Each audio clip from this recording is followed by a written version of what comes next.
Hi everyone, it's Kathy and I am here today to share a quick reveal video sharing the Slimline Wavy Edger die set.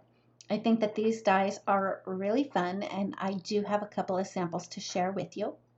For my first sample, I did use the Wavy Edger dies just up in the top corner, and I also used one of the dies from the Scallop Circle Frame set along with the Best Friends die set. For my second sample, I used the die so that I could make my ribbon as wide as I wanted it to be. And then I also stamped using the Dainty Daisies background stamp just so that there would be a little bit of pattern on the cardstock. And then I added the word hi using the Cutie Alphabet die set. For more information, I'll have all of that linked in the description box below for you. For more inspiration, make sure you head on over to the Whimsy Stamps blog, and we'd love to have you follow us over on Instagram and join our Facebook group. Thank you so much for watching. If you like this video, please give it a thumbs up. If you've not yet subscribed, we'd love it if you would.